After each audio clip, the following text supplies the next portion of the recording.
പ്രിയമുള്ളവരെ, എല്ലാവർക്കും നമസ്കാരം.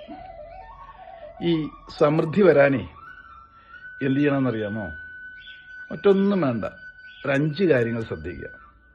വിശുദ്ധി, ശുദ്ധി, സ്ഥിതി, സാന്നിധ്യം. ഇതിലൂടെ 5ാമത്തെ സമൃദ്ധി കടന്നു വരുന്നു. അതെ, നമ്മുടെ ചിന്തകളിലായാലും ശരീരത്തിലായാലും നമ്മൾ അധിവസിക്കുന്ന പ്രദേശത്തായാലും ദേവാലയങ്ങളിലായാലും എവിടെയും, നിങ്ങളുടെ കർമ്മപത്രത്തിലും എവിടെയും ഈ 5 കാര്യങ്ങൾ സ്ഥിരമായി മെയിൻറ്റെയിൻ ചെയ്തുകൊണ്ടാണ് ഏത് ആത്മീയപരമായ രീതിയിലുള്ള ഉന്നമനവും എന്ന് പറയുന്നത്. ഒന്നുകൂടെ പറയാം: വിശുദ്ധി, ശുദ്ധി, സ്ഥിതി, സാന്നിധ്യം, സമൃദ്ധി അവിടെ കടന്നു വരുന്നു.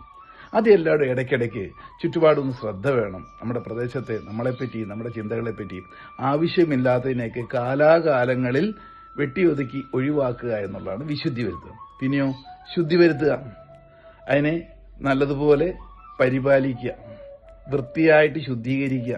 പിന്നെയോ ടു ബി മെയിൻറ്റെയിൻഡ്, അതായത് കൺസിസ്റ്റന്റ് ആയിട്ട് അതെല്ലാ ദിവസവും തുടരുക. വിശുദ്ധി, ശുദ്ധി, സ്ഥിതി എന്ന് പറയുന്നത് നിലനിർത്തുക എന്നുള്ളതാണ്. ആ നിലനിർത്തലിലൂടെയാണ് സാന്നിധ്യമുണ്ടാകുന്നത്, പ്രസൻസ് ഉണ്ടാകുന്നു.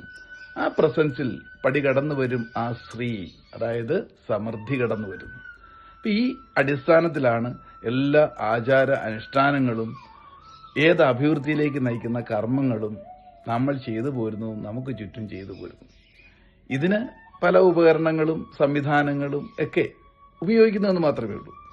അപ്പോൾ ഇതിന്റെ അടിസ്ഥാന തത്വം മനസ്സിലാക്കി നമ്മുടെ ചിന്തകളിലും പ്രവർത്തനങ്ങളിലും ഒക്കെ പരിപാലിക്കുകയാണെങ്കിൽ സമൃദ്ധി എന്ന് പറയുന്നത് നിങ്ങളുടെ പടി കടന്നു വരും എന്നുള്ളതാണ്.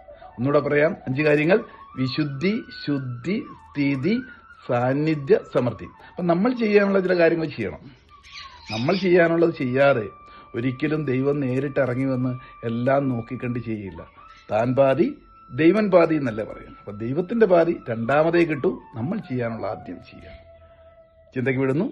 എല്ലാവർക്കും നന്മ നേരുന്നു.